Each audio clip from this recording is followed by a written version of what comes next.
Hey guys, it's Deandra and I'm back this week for another video.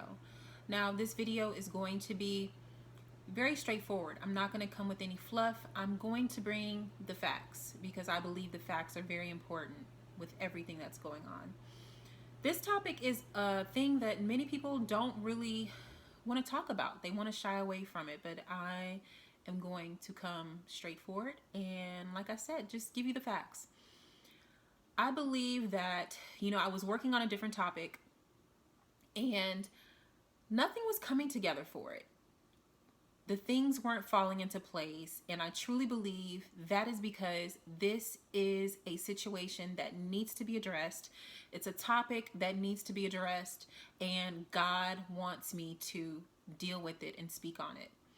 So the first topic I'm going to enter into is my first interaction, my first experience with racism. I was 18 years old, and this was the first time that I was able to vote. I was excited. I was, ready to make a change. My family is very big on just making sure we do everything we can to let our voices be heard in the way that we should. We're very big on our rights as an American citizen and just making sure that we take full advantage of that opportunity. So I was 18, and the place where the voting was going to take place was at my elementary school that I went to when I was younger.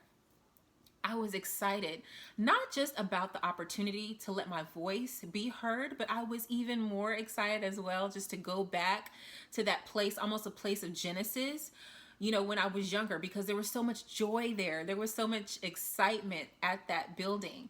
So I walk in, I'm with my family, and we're all going to vote together. I give the people that are at the front desk my voter's registration card. They verified all of my information. They gave me the instructions to vote. I get to the booth. I write out my ballot. Back in these days, they had brown boxes, like wooden boxes where you would place your ballot in when you were done voting. So we didn't have the electronic devices that we do now.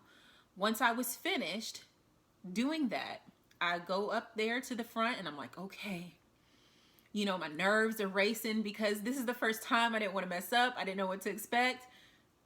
I placed my ballot in the box and I accidentally put my ballot in the wrong box.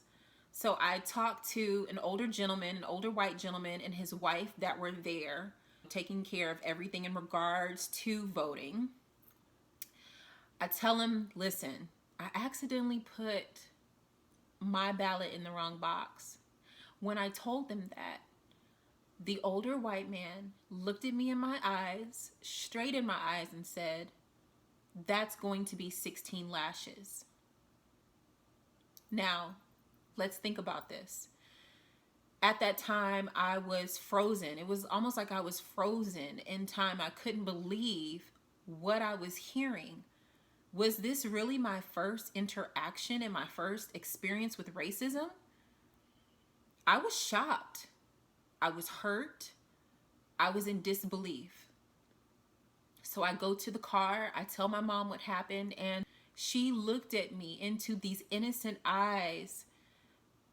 And she was just, you could see it. You could see it in her eyes how she wished that the one thing she tried to stop me from experiencing, the one thing that she had experienced in her life, that her mother and her father had experienced in their lives, I too now had experienced, and that is racism.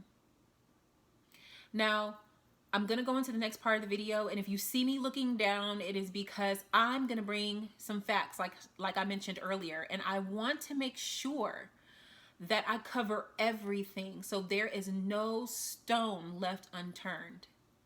Now, when it comes to racism and injustice, this is not just something that is in the past. This isn't just something that has happened overnight. This is a situation that has been going on for generations. There's over 400 years of proof that this has been going on. There have been so many times where I have personally experienced racism. This is just one situation. And my thing was, I couldn't understand, why would someone hate me? Why would someone hate someone else because of the color of their skin? I never understood that. So for people to say that racism does not exist to this day, they're hiding from the truth. There is also corruption that has been going on with our law enforcement and with the judicial system for centuries. Again, this is nothing new. It was a broken system from the very beginning. I read an article on innocentproject.org, and it stated that in 1906, Ed Johnson was arrested for sexually assaulting a white female, even though he had an alibi, and many witnesses stated that he wasn't even near the victim when the assault happened.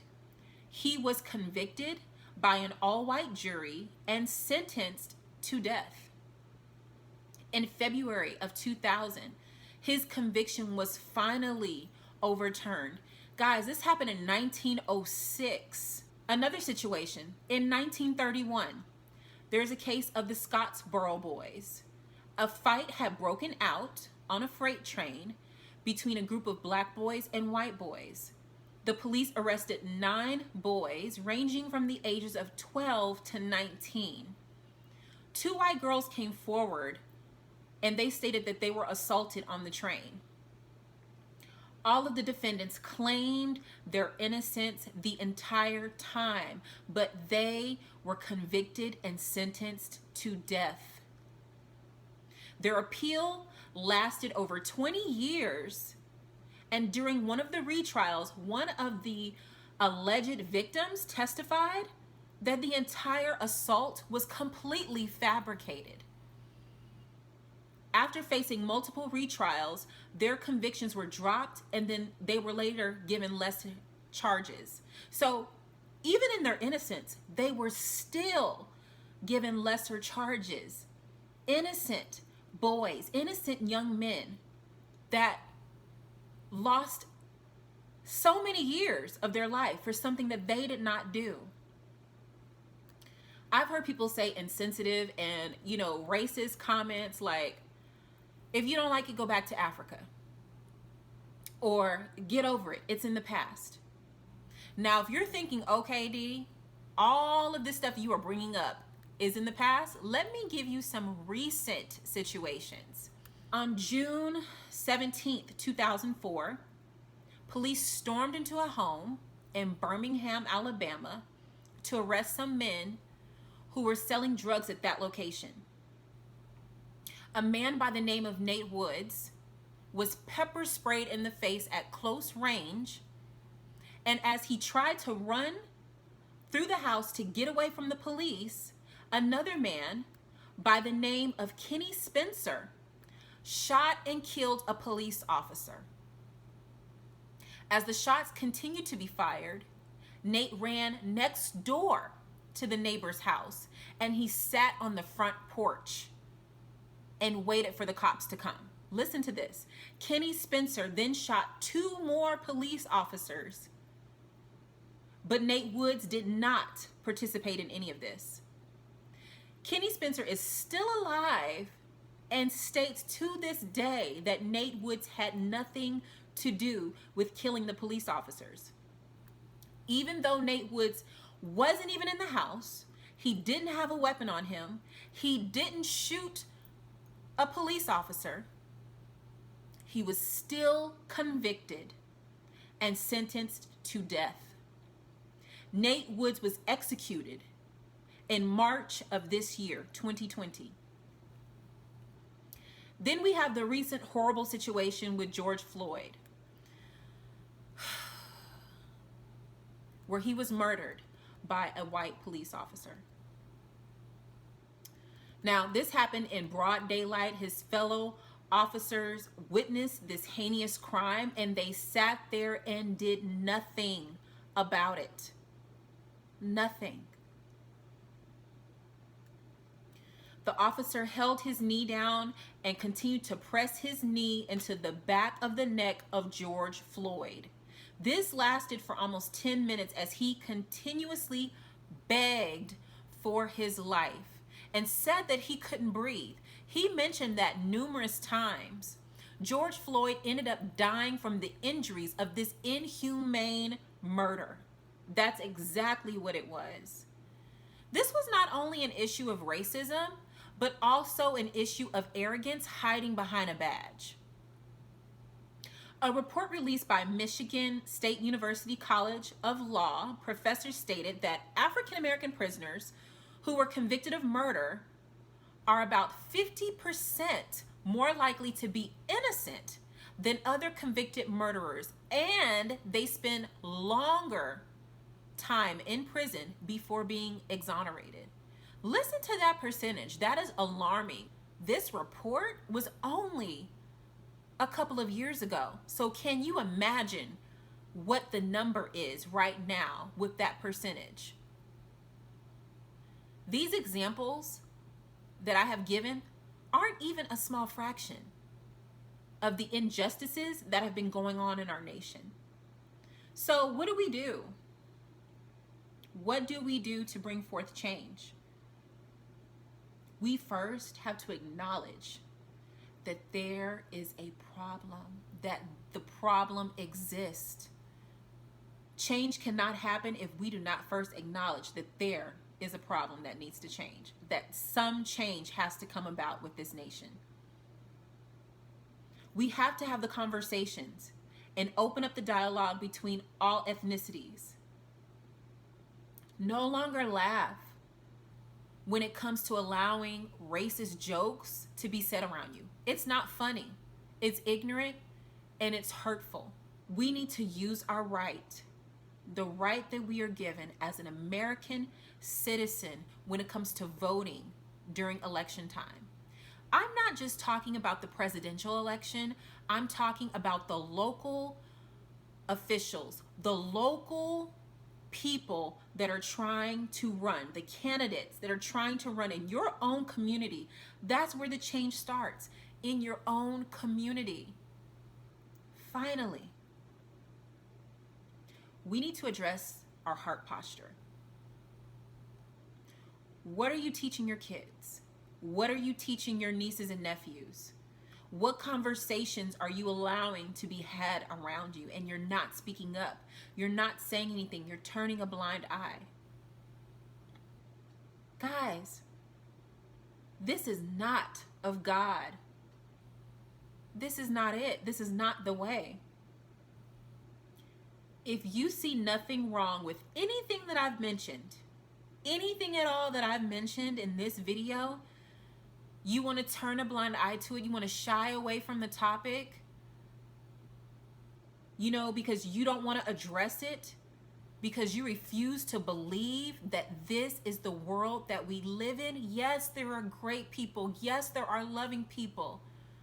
Yes, there are kind-hearted people. But racism, it does exist. And we have to step up and do something about it. If you see nothing wrong with anything that I've mentioned, I not only question your heart posture, but I have to be real, I also question, what God do you serve? Because even Jesus stood up against all injustice. He stood up against it. So it's up to us to stand up against it as well, to take a stand. Lastly, I'm going to read to you something that I recently wrote when it comes to everything that has been going on in our nation, everything that is revolving around racism. Imagine a man going about his day like any other day. He gets up, gets dressed, cooks his family something to eat. He makes a couple of phone calls to check on his friends and family just to see how they're doing. He then kisses his wife and kids and tells them to have a great day and that he will be back in a couple of hours. He goes to the store to pick up a couple of things for dinner because he wants to save his wife a trip to the grocery store. As he leaves, he's approached by police officers. They begin asking him questions. and then he's forced down to the pavement on his stomach. He's handcuffed and held down by 4 police officers. As he's on the ground, having a very difficult time breathing, he finds some kind of strength to cry out that he can't breathe, that he is in pain. The pain that he feels is unbearable, but he still cries out that he can't breathe. He cries out for his mother with tears in his eyes, and he says, "They're going to kill me." He continues to beg for his life while thinking about his family, how he would give anything just to be with them in that moment. His breathing gets weaker, but the pressure on his neck gets heavier. The tears that were once in his eyes have now hit the stained concrete where other tears lie. Life has now left his body, and the only thing that remains are the memories of who he was and the positive impact that he had on so many. People are crying in the streets because they can't believe what they just witnessed. An innocent man harassed and killed for just minding his business. Their hearts begin to break because they can't imagine the look on his children's face when they find out that their father is no longer here. Now, I want you to imagine if that man that begged for his life for 10 minutes, laying on the rough, dirty pavement, crying out for his mother, crying in fear that he would soon be killed. Imagine if that man were white. If you see nothing wrong with what's been happening to our black men and women, but you can cheer them on when it comes to sports, then you are a part of the problem. What has been happening has been going on for generations. No longer tell yourself, let's see what all the facts are. Well, what did they do? Clearly they did something to deserve it. Again, I have experienced racism numerous times. And guess what? The only offense or crime in their eyes was the color of my skin. Use your voice. No longer be silent. No longer be silent about these cruel and inhumane actions that are going on in our country. Finally, I want you to hear me, and hear me when I say this. An injustice to one of us is an injustice to all of us.